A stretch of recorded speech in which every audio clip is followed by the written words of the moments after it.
Good evening, everyone. I know tonight is all about informing through speech, but I want to make sure that you all pay attention to the images up here on the screen as well. I chose my topic because I love symbology. Webster's dictionary defines symbology as the study or the interpretation of symbols. So let's take a look at the cross and the swastika. In our society, the cross is viewed as more of a benevolent symbol, while the swastika is viewed as a symbol of hate. Take a look at this.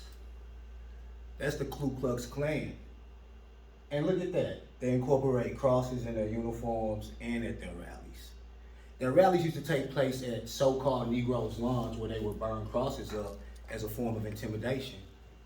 But look at this. You may or may have not seen this symbol before, with Jesus pointing to his flaming heart, burning up a cross. After this presentation, you should be able to see how any symbol can be used by any entity to represent whatever it is they want it to represent. It's me again, Knox, and back in 2012, I took a comparative religion course at St. Louis University, and while researching for my final paper, I came across some swastikas in South Africa. I was stunned that this symbol that I was taught to despise was found in cultures where people look like me. That finding and that class intrigued me, and I've been studying religious and spiritual philosophies ever since. So tonight I just want to share some information about how the swastika, a symbol known for hate, has great cultural and spiritual significance. Well, let's look and see how this symbol got all twisted up in the first place. Adolf Hitler's racist, murderous Nazi regime is how the symbol became known as a symbol of hate. The Smithsonian is the world's largest museum, research, and education center.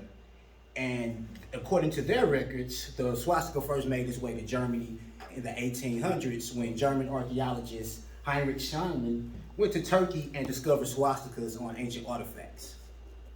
This is also around the same time that German linguists noticed similarities between their language and the Sanskrit language. So these racist, eugenist, German linguists took this mythology from a Sanskrit text that spoke of a chosen people and took it literally. It was silly, really. They believed that because they shared a language, it proved that their race was somehow superior. The swastika was just a symbol that they used to represent their ideology. And so once Hitler came into power, he pretty much just took it on by default. Here's how the swastika was used prior to Hitler's rise to power. Before becoming known as a symbol of hate, the swastika was used across many cultures for many different reasons. Take a look at this military aircraft with the swastika symbol. That's not a German aircraft, that's a U.S. Army aircraft. Back in 2014, I came across this article from the BBC, which is England's largest media platform, and it provided pictures and explained how the U.S. Army not only used the swastika on their aircraft, but they also used it on their uniforms as well. Even in the civilian sector, the swastika was used. At one point, Coca-Cola even used it as something to market their product with. They had this cool little swastika bottle opener. The Boy Scouts of America even had a swastika imprinting token. And look, the Girls Club of America named their magazine the Swastika. But even before that, the swastika was found in Ghana on ancient artifacts like these gold bricks. Take a look at the Ghanaian woman with the swastika tattoo scarred on her back. Even Native American and Indian cultures had the swastika incorporated. The only reason that we don't see the swastika today like we did back then is because most corporations and nations agreed to suspend the use of the swastika after the Holocaust. You see, whenever I see some type of archetypal symbol like this, I always feel like something more spiritual is at play. Makes me think of Carl Jung when he talks about our collective unconscious. Believe it or not, the swastika has great spiritual significance. Most sources will give you this mundane meaning of the swastika as a symbol of good luck. That's why I find it interesting that it was often used with another symbol of good luck, four-leaf clover. But it's deeper than that. It would be like non-believer wearing a Christian cross simply as a charm.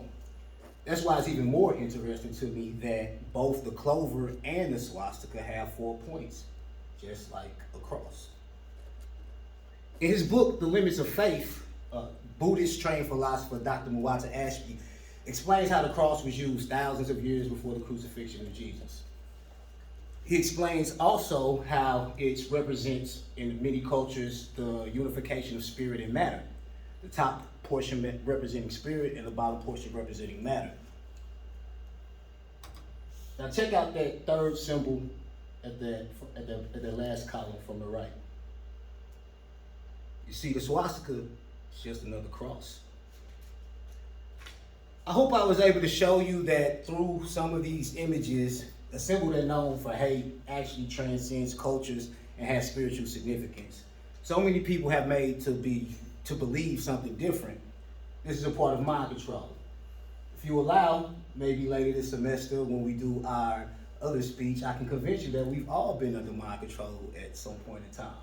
But until then, next time you see a swastika, think about tonight.